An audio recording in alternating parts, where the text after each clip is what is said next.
Hello दोस्तों, आप सभी का स्वागत है इसके टेक्निकल क्लासेस में। मैं आशा करता हूँ आप लोग अच्छे होंगे और यूपीपीसीएल टी2 तैयारी को लेकर काफ़ी सीरियस होंगे। तो चलिए दोस्तों, कंप्यूटर का सेशन में आप सभी का स्वागत है।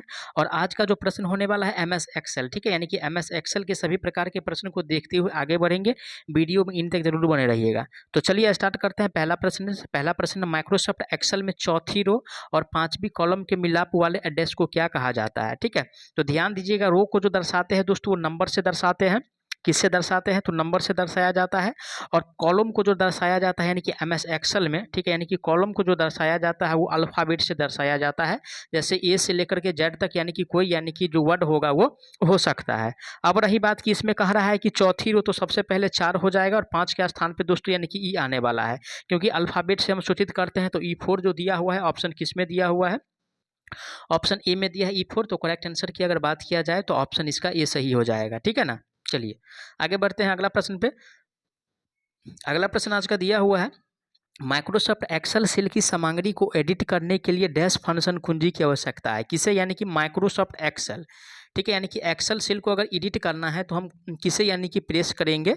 जो फंक्शन यानी कि हमको एडिट के लिए प्रोवाइड यानी कि जो एडिट करा सकता है। तो एडिट के लिए दोस्तों यानी कि एडिट के लिए यानी कि F2 को अगर प्रेस करते हैं तो यानी कि एडिट करने के लिए फंक्शन होता है। ठीक है ना। और ऑप्शन डी में दिया है F2। तो करेक्ट आंसर की बात किया जाए तो ऑप्शन इसका डी सही हो जाएगा।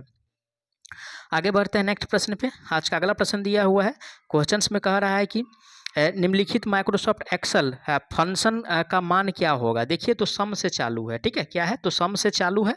क्या दिया है? देखिए, एक्सेल में जो है कोई भी जो यानी कि जो रेफरेंस चालू होता है वो इक्वल से चालू होता है। उसके बाद यानी कि सम है और उसमें क्या दिया हुआ है? यानी कि 1 और 2 दिया हुआ है। तो अगर ऐसा हो तो क्या करेंगे? जो संख्या दिया है उसको यानी कि आपस में जोड़ देना है। और तो जोड़ने के बाद क्या हो जाएगा? तो 2 और 1 यानी कि 3 हो रहा है। तो राइट आंसर जो होगा इसका 3 सही हो जाएगा। और 3 जो दिया हुआ है ऑप्शन सी में है। करेक्ट आंसर इसका सी सही हो जाएगा। अगला प्रश्न पे चलते हैं। आज का अगला प्रश्न दिया हुआ है, क्वेश्चंस में कह रहा है कि प्रत्येक माइक्रोसॉफ्ट एक्सेल फाइल को डैश कहा जाता है। ठीक है, किसे? तो माइक्रोसॉफ्ट का जो एक्सेल फाइल होता है, ठीक है, माइक्रो यानी कि सॉफ्ट का जो एक्सेल फाइल होता है उसको यानी कि क्या कहा जाता है? तो माइक्रोसॉफ्ट के एक्सेल फाइल को जो कहा जाता है दोस्तों, इसे यानी कि वर्कबुक कहा जाता है। क्या कहा जाता है? तो वर्कबुक कहा जाता है। ध्यान से समझिएगा क्योंकि ये प्रश्न जो है आप लोगों के एग्जाम में रिपीट हो सकता है। तो ऑप्शन सी में दिया है वर्कबुक। राइट आंसर की अगर बात किया जाए तो ऑप्शन इसका सी सही हो जाएगा। ठीक है, चलिए आगे बढ़ते हैं नेक्स्ट प्रश्न पे। आज का अगला प्रश्न दिया है कि माइक्रोसॉफ्ट एक्सेल वर्कशीट की पहली कॉलम का लेवल क्या होता है। किसका? यानी कि कॉलम का कह रहा है। और कॉलम का जो लेवल होता है दोस्तों, ये जो स्टार्ट होता है, ठीक है, यानी कि कॉलम का जो लेवल होता है वो अल्फ़ाबेट से स्टार्ट होता है, यानी कि ए से स्टार्ट हो जाएगा। वहीं पर अगर रो की बात किया जाए तो नंबर से स्टार्ट होता है। तो नंबर में 1 से लेकर के यानी कि 9000 यानी कि अनंत जितना नंबर है कोई भी यानी कि लिया जा सकता है। और अल्फ़ाबेट में ए से जेड तक यानी कि अल्फ़ाबेट का कोई भी नंबर हो उसे यानी कि स्टार्ट होता है अल्फ़ाबेट से। सीधा सी बात, ये ध्यान रखना है, प्रश्न आपको गलती एग्जाम में नहीं होगा। तो डी में दिया है ये। राइट आंसर जो होगा ऑप्शन इसका डी सही हो जाएगा। अगला प्रश्न पे चलते हैं। आज का अगला प्रश्न दिया हुआ है, क्वेश्चंस में कह रहा है कि माइक्रोसॉफ्ट एक्सेल वर्कशीट के जो है पहले सेल का पूर्ण एड्रेस क्या होगा। पहले सेल का कह रहा है। ठीक है, तो देखिए दोस्तों, अगर रिफरेंस की अगर बात किया जाए तो 3 प्रकार का रिफरेंस होता है। कितने प्रकार का होता है? तो अगर रिफरेंस की अगर बात किया जाए तो 3 प्रकार का होता है। पहला जो होता है वो रिलेटिव होता है। क्या होता है? रिलेटिव होता है। उसके बाद दूसरा जो होता है यानी कि मिक्स्ड होता है। ठीक है, मिक्स्ड होता है। और तीसरा जो होता है दोस्तों, ये होता है आपको यानी कि एब्सोल्यूट। क्या होता है? एब्सोल्यूट होता है। अब रही बात कि इसका जो फंक्शन की अगर बात किया जाए यानी कि एड्रेस की अगर बात किया जाए तो ये A1 से स्टार्ट होगा। ठीक है, अगर मिक्स्ड की अगर बात किया जाए तो सबसे पहले इसमें यानी कि डॉलर, ठीक है, या A1 होगा। ठीक है, अगर ये नहीं दिया हुआ है तो ए उसके बाद यानी कि डॉलर और 1 होगा। ठीक है, इस दोनों में से कोई होगा तो ये विद फंक्शन यानी कि अच्छा है।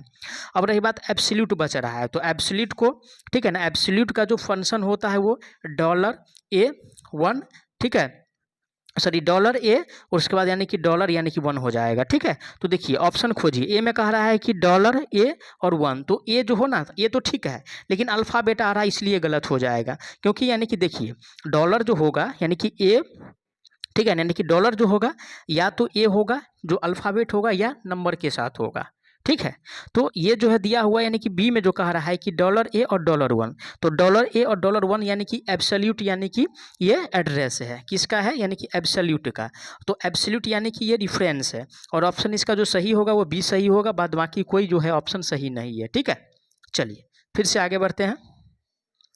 अगला प्रश्न दिया है, क्वेश्चंस में कह रहा है कि निम्नलिखित में से कौन एक त्रुटि मान नहीं है बल्कि यह एक विशेष मान है जिसे आप मैनुअल रूप से एक सेल में दर्ज कर सकते हैं ताकि इसे यह इंगित किया जा सके कि आपके पास अभी तक आवश्यक मान नहीं है। और जब नहीं वाला होगा दोस्तों तो हैच उसके बाद यानी कि एन ए होगा। ठीक है, हैच और एन ए होगा। ऑप्शन किस में दिया है, ऑप्शन ए में दिया है। करेक्ट आंसर की बात किया जाए तो ऑप्शन इसका ए सही हो जाएगा, क्योंकि स्पष्ट कर दिया है कि त्रुटि मान्य नहीं है और नहीं होगा तो इसका जो डिफरेंस होता है वो हैच और एन यानी कि ए होता है। ठीक है, चलिए अगला प्रश्न पे चलते हैं। आज का अगला प्रश्न दिया हुआ है, क्वेश्चंस में कह रहा है कि इस प्रकार का प्रश्न आप लोगों को एग्जाम में बहुत ज़्यादा पूछा जाएगा।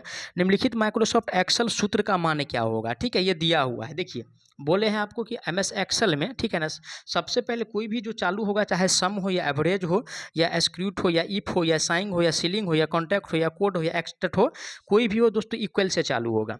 तो क्या है कि 2 प्लस यानी कि 16 ऑब्लिक यानी कि जो दिया हुआ है 2 के पावर में 1 है और गुना में यानी कि 3 है, ये इसका मतलब गुना है। ठीक है ना, तो अगर 2 को यानी कि भाग देते हैं तो कितना हो जाएगा 2 और प्लस में अगर 16 यानी कि 8 दूना 16 8 हो रहा है और फिर यानी कि पावर में 1 है तो इसलिए यानी कि 2 को इसको अगर 2 के पावर 1 बराबर क्या होगा, बराबर में 2 होगा। ठीक है ना, तो इसलिए यहाँ पे जो होगा दोस्तों 2 से यानी कि क्या किए 16 को डिवाइड किए तो 8 आया और फिर यानी कि 8 को ये क्या है उसके बाद गुना है तो 3 हो गया। तो अब क्या हो जाएगा 2 + 8 3 यानी कि 24 बराबर में कितना हो रहा है 26 हो रहा है। और 26 किस में दिया हुआ है तो 26 ऑप्शन ए में दिया है। करेक्ट आंसर जो होगा ऑप्शन इसका ये सही हो जाएगा। ठीक है, चलिए आगे बढ़ते हैं। अगला प्रश्न दिया हुआ है, क्वेश्चंस में कह रहा है, देखिए फिर से ये प्रश्न आ गया। इस प्रश्न रहेगा ही एग्जाम में 1 से 2 प्रश्न अजीब रहेगा ही इससे। ठीक है, इस टाइप से प्रश्न से जो डिफरेंस बताया है यानी कि जो होता है वो आप लोग याद करके जाइएगा, रिलेटिव डिफरेंस, मिक्स्ड डिफरेंस और एब्सोल्यूट डिफरेंस। ठीक है, फंसेगा 2 प्रश्न जरूर फंसेगा। ए में कह रहा है, क्वेश्चंस कह रहा है कि माइक्रोसॉफ्ट एक्सेल में निम्नलिखित में से कौन सा वैध एक्सेल एड्रेस नहीं है। ठीक है, वैध वाला। तो देखिए डबल ए से स्टार्ट हो रहा है यहाँ पे तो कोई दिक्कत नहीं है, डबल ए से स्टार्ट हो या कुछ से हो, लेकिन यानी कि ये होना चाहिए पहले। ये किस प्रकार का यानी कि है तो ये रिलेटिव यानी कि ये जो है रिलेटिव डिफरेंस है। ठीक है ना, रिलेटिव डिफरेंस है। बी में कह रहा है एडी तो ये भी ठीक है और $2 यानी कि 60 भी यानी कि जो है ये किस प्रकार का है तो ये जो है दोस्तों यानी कि ये जो है यानी कि मिक्स्ड यानी कि डिफरेंस है। ठीक है ना, मिक्स्ड डिफरेंस है। अब रही बात कि बी में जो कह रहा है कि पहले जेड कह रहा है उसके बाद डॉलर और यानी कि दोनों अल्फाबेट है तो इसलिए गलत हो जाएगा। ठीक है ना, इस पर आप लोग ध्यान दीजिएगा। देखिए फिर से बता रहे हैं, इसको ध्यान कर लीजिए, आप लोगों के एग्जाम में यानी कि 2 नंबर पक्का है। फिर से बता रहे हैं यानी कि रेफरेंस रेफरेंस रेफरेंस। ठीक है, चलिए पहला जो होगा दोस्तों यानी कि रिलेटिव होगा, रिलेटिव होगा। तो रिलेटिव का जो यानी कि रेफरेंस होता है वो A1 होता है। ठीक है, A1 से चालू होता है। दूसरा पे आता है दोस्तों यानी कि मिक्स्ड आता है। क्या आता है, मिक्स्ड आता है।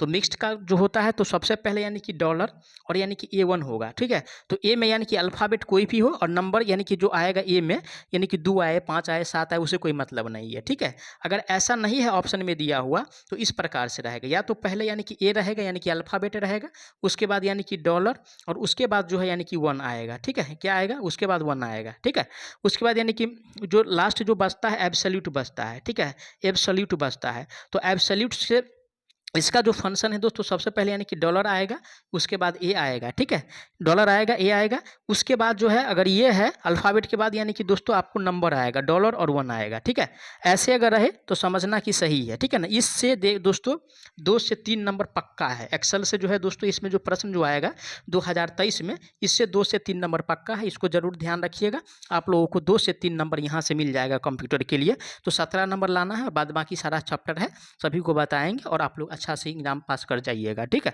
चलिए अगला प्रश्न दिया हुआ है, क्वेश्चंस में कह रहा है कि माइक्रोसॉफ्ट एक्सेल में किसी रो के अंतिम सेल में जाने के लिए हम शॉर्टकट की का उपयोग करते हैं। यानी कि सबसे अंतिम जो फंक्शन होता है, ठीक है, यानी कि सबसे अंतिम जो सेल होता है उसमें जाने के लिए हम किसे प्रयोग करेंगे। तो सबसे पहले यानी कि कंट्रोल, उसके बाद यानी कि राइट और एरो पर क्लिक करेंगे। ठीक है, राइट एरो पे क्या करेंगे, क्लिक करेंगे। कंट्रोल और राइट एरो पे क्लिक करेंगे तो सबसे नीचा वाला जो सेल होगा उस पर हम चले जाएंगे ए में कह रहा है कंट्रोल प्लस टॉप से तो ऊपर जाएंगे, ठीक है, एल्ट प्लस राइट एरो से, उसके बाद कंट्रोल प्लस लेफ्ट एरो से, उसके बाद जो है कंट्रोल प्लस यानी कि राइट एरो से सबसे पहले, यानी कि राइट एरो जो है उससे क्या होगा तो नीचे जाएंगे। राइट आंसर इसका डी सही हो जाएगा। चलिए अगला प्रश्न पे चलते हैं। अगला प्रश्न दिया है क्वेश्चंस में, कह रहा है कि एमएस एक्सेल के संबंध में निम्न में से कौन सा कथन असत्य है, ठीक है, यानी कि असत्य वाला को हमको पहचानना है एमएस एक्सेल के संबंध में। इनमें कह रहा है किसी वर्कबुक में वर्कशीट का क्रम नियत होता है, उसे बदला नहीं जा सकता है। बी में कह रहा है एक वर्कबुक में एक या अधिक वर्कशीट है। सी में कह रहा है कि वर्कबुक में प्रत्येक वर्कशीट का एक विशिष्ट नाम होता है। डी में कह रहा है कि वर्कशीट के प्रत्येक सेल का एक विशिष्ट एड्रेस होता है। तो देखिए यहाँ पे जो असत्य कथन यानी कि गलत वाला पहचान करना है। और ऑप्शन ए में जो दिया हुआ है कह रहा है कि किसी वर्कबुक में वर्कशीट का क्रम नियत होता है और उससे बदला नहीं जा सकता है। तो क्यों नहीं बदलेंगे, आवश्यकता होगा तो उसको बदल सकते हैं। तो पहला ऑप्शन गलत कह रहा है, तो यही सही हो जाएगा क्योंकि गलत वाला ही चूज करना था। आगे बढ़ते हैं अगला प्रश्न पे। देखिए दो टाइप का प्रश्न आ गया और इससे पहले भी बता चुके थे। क्वेश्चंस में है कि निम्नलिखित एमएस एक्सेल समीकरण का मान क्या होगा। देखिए इक्वल से चालू है तो 1 - 4 और प्लस में यानी कि 18 और यानी कि /3 इसके ऊपर में यानी कि 2 है। तो इसको अगर करेंगे गुना करेंगे, ठीक है, तो कितना हो जाएगा 3 के पावर में 2 बराबर यानी कि 9 हो जाएगा। तो 1 - 4 और प्लस 9 को अगर 18 से डिवाइड करते हैं तो 9 दूना 18 2 हो रहा है, ठीक है। तो 2 और 1 3 और माइनस में यानी कि 4 बराबर में कितना हो जाएगा -1 आ रहा है। ऑप्शन किस में दिया है -1, तो -1 जो दिया हुआ है ऑप्शन सी में है। करेक्ट आंसर की बात किया जाए ऑप्शन इसका सी सही हो जाएगा। और ये भी प्रश्न, इस टाइप का भी प्रश्न आपको 1 से 2 मिल जाएगा, यानी कि 4-5 प्रश्न इस चैप्टर से फिक्स है आने को यूपीपीसीएल TE2 में। चलिए अगला प्रश्न दिया हुआ है क्वेश्चंस में, कह रहा है कि एक्सेल सेल में सूत्र लिखने से पहले निम्न में से किस वर्ण का उपयोग किया जाता है एक्सेल में, ठीक है। तो एक्सेल में यानी कि सूत्र लिखने से पहले सबसे पहले इक्वल को यानी कि रहेगा ही रहेगा। देखिएगा जब तक इक्वल से यानी कि जैसे यानी कि सम हो या इक्वल यानी कि सीलिंग हो, ठीक है, यानी कि सीलिंग फंक्शन हो या इक्वल एग्जिस्ट हो या इक्वल जो है यानी कि इफ हो, सबसे पहले यानी कि इक्वल से स्टार्ट होगा, ठीक है। ये सारा फंक्शन जो है इक्वल से ही स्टार्ट होगा, उसके अलावा अदर कोई फंक्शन जो है उससे नहीं स्टार्ट होने वाला है। तो इक्वल जो दिया हुआ है ऑप्शन ए में है। करेक्ट आंसर इसका ए सही हो जाएगा।